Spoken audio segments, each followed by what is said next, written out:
Welcome back to Virtual Speed Performance YouTube channel. We got the Camaro out today, and my dad is at work painting the other door for the Camaro, which is why he's not pictured right this very second. So we're gonna have both doors done. I have Lexan for both the driver and the passenger door. I also have Lexan for a new windshield. I was just working on the trading cooler mount just a minute ago. I got that pretty much mounted up there. So now I just need to run some AN hose up to these fittings over here,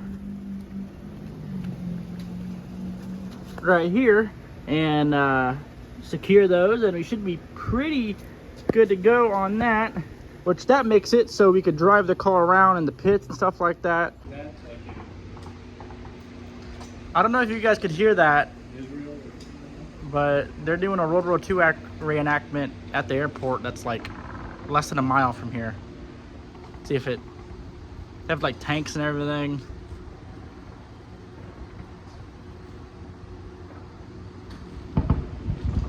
There you go, you probably hear that. That's pretty crazy. I want to go over there tomorrow.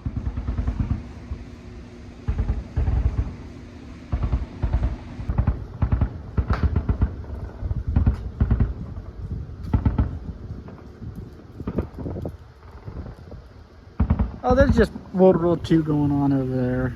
We're building a race car.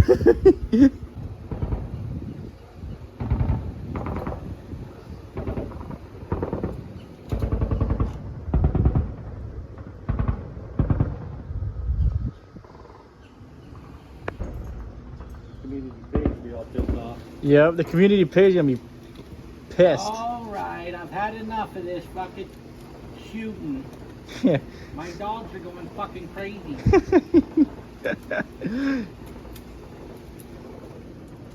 Yep, all the Karens are gonna be pissed.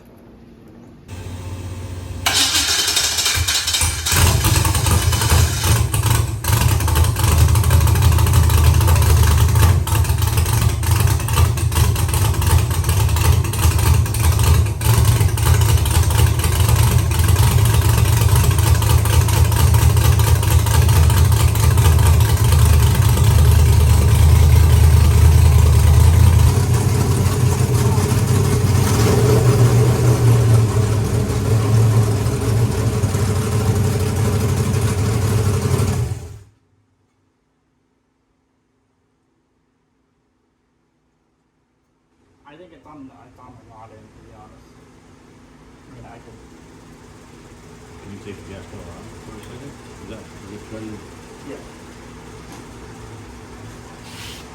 You're thinking the body, valve body's open. Yeah, because if I do it like that, see how that. Yeah. I think that's why the idle's high. You just take the gas. That helps usually. Yeah, it helps when they're plugged in. Oh. It really helps when all 8 cylinders are firing. Yeah, that's how I need a zip tie of it. I didn't plug in the coil packs on the passenger side. Jeez, we didn't have no plug I'm not used to this whole ordeal. Yeah, we're not used to plugging in cylinders. No, I'm not used to it much, really. Fucking on a. It's just normally it's just MSD. I honestly, I don't know. April Lynn been in there scrubbing our shower, so it's white again in there. Oh! Why not? we getting a lot done today. We got breakfast, we got dinner, we got showers scrubbed, we got the coil packs plugged in. Coil packs plugged in do help. Yesterday they were doing World War II over there. Today's World War III. It's part 3. Yeah, it's part 3. So, all lights good at once. I kind of want to zip tie anything off. Is there anything on the header? No, other than the plug wires that everybody tells you every time they come over here is touching it. Yeah, I'm gonna go fuck themselves.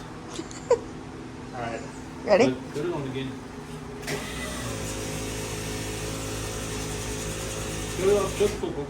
Flip up on again. Watch that force.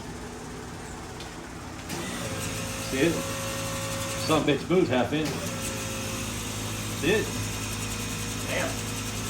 Is there any fuel leaking out of that? Okay. 19 bolts and fucking washers. I'm in gonna my cut it hand. off.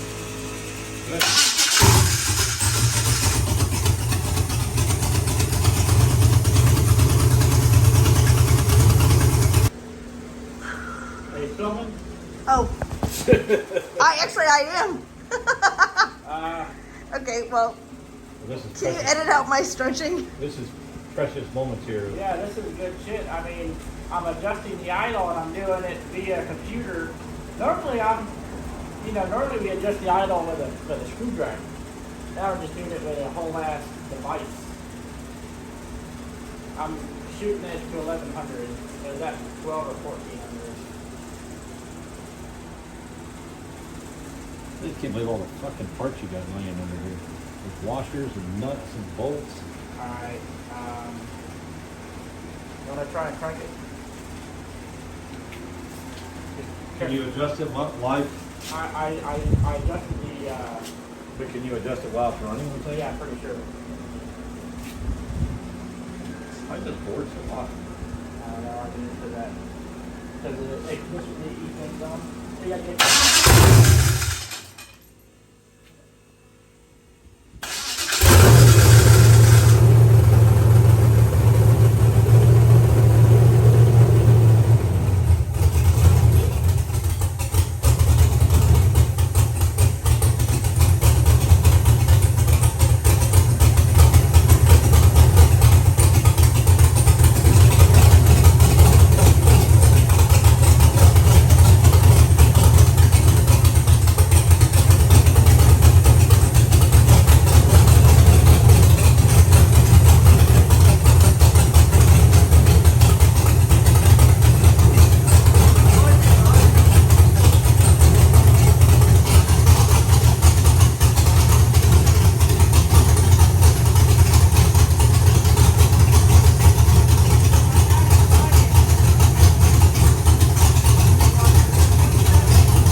But you may have to have a trainer hooked to it with a load it, and then in gear, it might be as soon as it gets to it for a second, until we can actually get it on the ground and start doing a burnout with it and shit like that.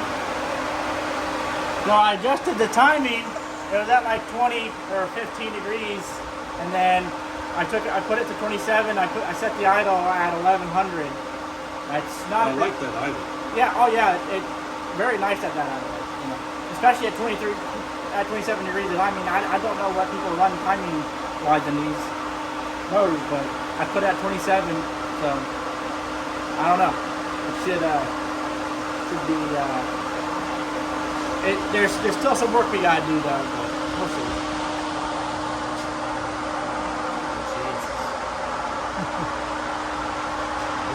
These are a little bit longer.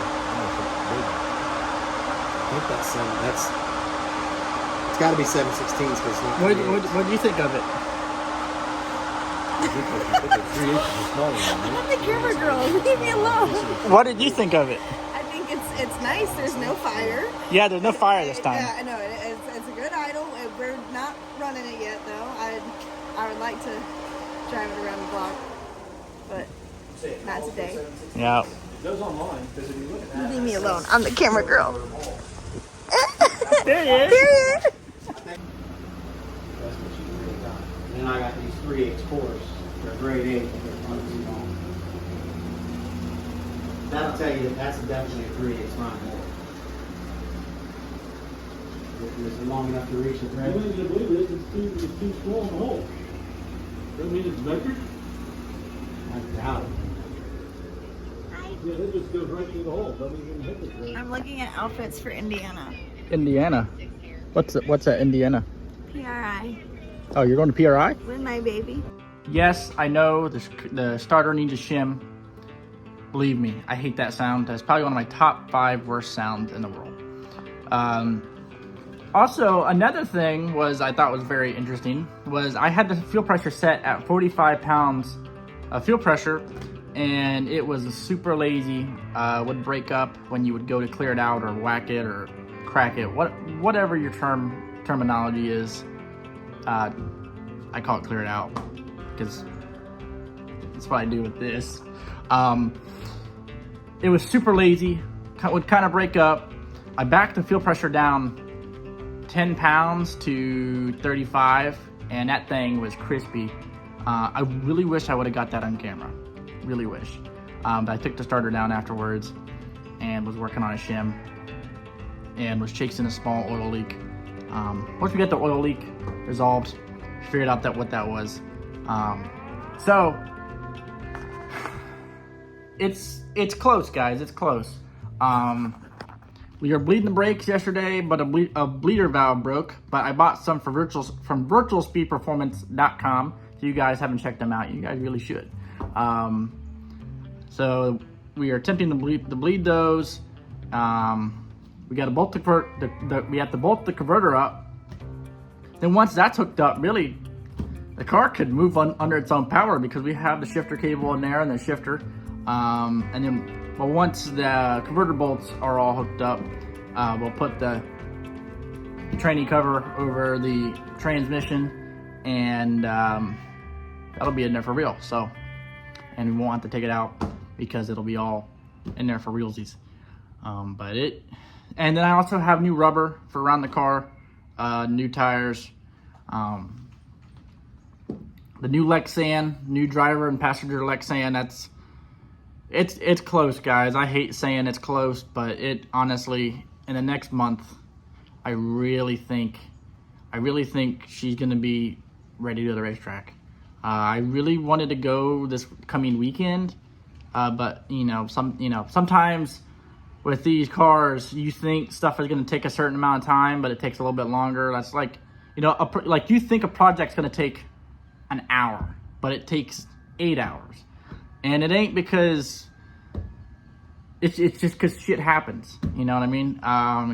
Part store runs or just ends up taking that much longer. But it's close, guys. It really is close. I'm really hoping it runs around. I mean, probably not on the first few passes. I'm really hoping it runs mid to low 6s because I would like to run, and I would like it to run in the quarter mile around 990s. Because I would like to run super gas with it at like some NHRA divisionals. Run the Mustang and Top Sportsman, run the Camaro and super gas, which I think at that point we are either going to need a stacker or a nice open trailer. Which honestly, it'd be super cool to see the Camaro on an open car trailer behind the dually. That would be cool. That and gain a lot of attention. Because imagine driving through town. You got the Camaro with the parachute and wing and the hood scoop on an open car trailer. Shoo, buddy! I thank you guys so much for watching. Check out www.virtualspeedperformance.com for all your performance, hot rod, drag race, mud truck. If it makes horsepower, we got you covered. Anyways, thank you guys for watching.